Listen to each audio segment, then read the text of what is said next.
Making headlines on Long Island tonight, police searching for a suspect they say inappropriately groped a woman in her home before running away. We speak to the victim.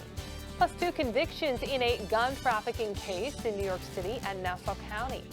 And no bail for the NYPD cop charged in connection with a murder-for-hire plot. Fios1 News, Evening Edition.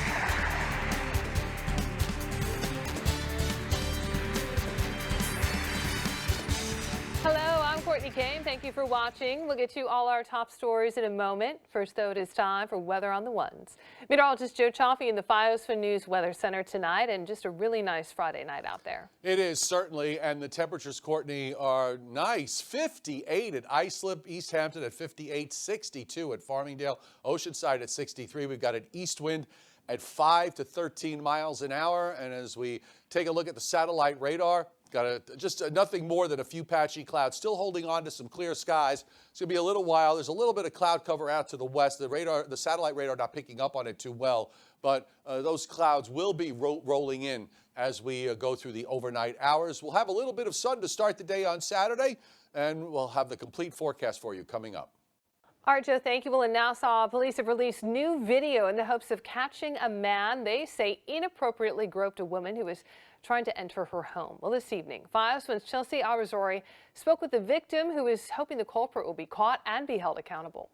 I couldn't get the breath out to scream. Christine Piacenti says she's still shaken up after a man ran up behind her and attacked her as she was trying to get into her home Thursday night. And I just was thinking, just let me live, get away from this person. Who is he? The incident was caught on camera.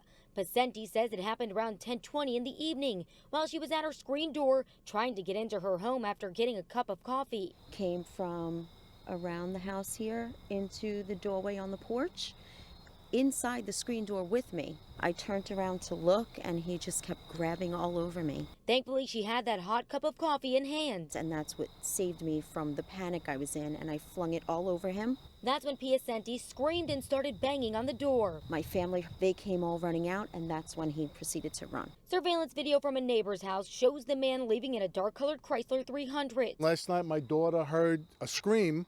We were in bed. Those who live on Tallow Lane say they're now uneasy and on edge, as the neighborhood is usually friendly and quiet. The way this street is, you have to really just pick it by random, so I think maybe he followed her from somewhere. I never hesitate to walk my dog in the evening, but that's why now you see me out at 8. So I came out a little earlier because this neighborhood's usually pretty okay. Police say the man is white or possibly Hispanic, about 5 feet 11 inches tall, with a thin build, and is about 20 to 25 years old. He was last seen wearing a white t-shirt and dark jeans. Piacenti says she's worried this man may attack someone else. I feel like it was a nightmare and a dream. It doesn't feel real. Anyone with information is being urged to contact Crime Stoppers at 1-800-244-TIPS. From Levittown, Chelsea Arizori, Fios1 News. The district court judge accused of stealing panties from a neighbor's house has pleaded guilty. Robert Sicali was pleaded guilty today to attempted burglary, admitting to breaking into his neighbor's house to steal panties. As part of the plea agreement, Sicali will lose his law license. The judge was arrested back in March of 2018, found with multiple pairs of panties that he says were from other times he burglarized the same house. Sicali is expected to be sentenced in November to serve 5 years probation. These weapons recovered during an investigation into weapons sold in New York City and Nassau County.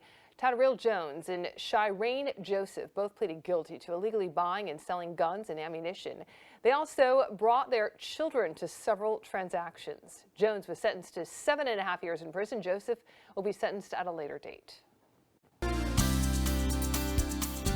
Well, judges denied bail for the NYPD police officer accused of orchestrating a murder-for-hire plot. Valerie Cincinnati's request to be released on bail was not granted. The court says there is no condition of release that would assure the safety of the alleged intended victims.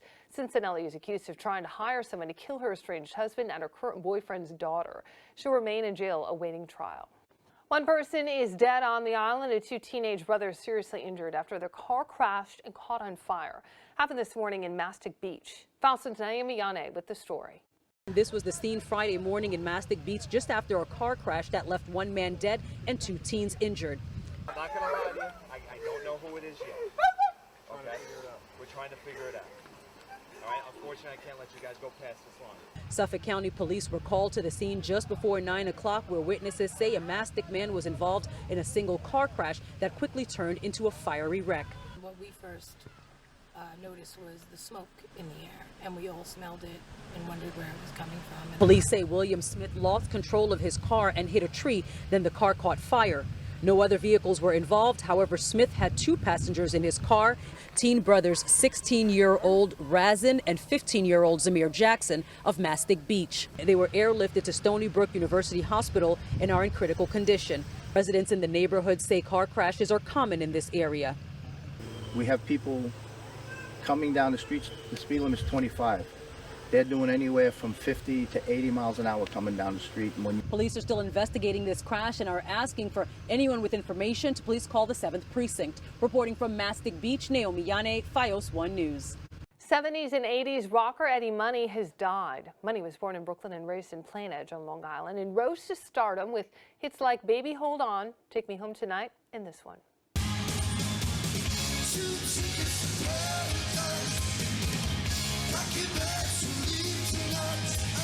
In a statement, Money's family confirmed he died early this morning after battling stage 4 esophageal cancer. Born Edward Mahoney, he originally planned to follow in his father's footsteps and become a New York City police officer, but he was destined for music. Money was signed to Columbia Records and released 11 albums. He's also a member of the Long Island Music Hall of Fame. He's a true Long Island artist, from his demeanor to his lyrics to his attitude, his talent. And he's got a great raw New York sense of humor. He did a lot of good things for the community around here, and it's a shame that such a terrible disease would claim another life. Recently, he starred in a reality television series about his family called Real Money. Eddie Money was 70 years old. The governor on Friday signed into legislation the date for New York's presidential primary. Governor Andrew Cuomo officially making primary day April the 28th of 2020, but he expressed some dissatisfaction with the measure, saying he would have preferred a date even earlier in the year so New Yorkers would have more influence in the selection of candidates for the White House. But Cuomo added he was concerned about the uncertainty that would be caused by a veto. Meanwhile, he called on lawmakers to pass a law that would consolidate the presidential, state, local, and congressional primaries on that same date, saying it would save $20 million in taxpayer money. Traveling on the LIRR this weekend, there are some service changes you should be aware of. There is no service between Hicksville and New Hyde Park due to switch replacement work. Mainline trains will be diverted to the South Shore. Use the Babylon, Hempstead, Montauk, or Port Washington branches. Due to the suspension, Oyster Bay branch trains will operate only between Oyster Bay and Mineola. Buses will be available from Mineola to Hempstead. And on Sunday, service between Penn Station and Huntington will be reduced to hourly, while trains between Huntington and Port Jefferson will run every 2 hours. Still ahead, leaders from Westchester County and Long Island come together in one room. It was all part of a special summit involving 3 counties to discuss business, policy issues, and infrastructure. That's coming up. You're watching Fios1 News, the one place for everything on our island.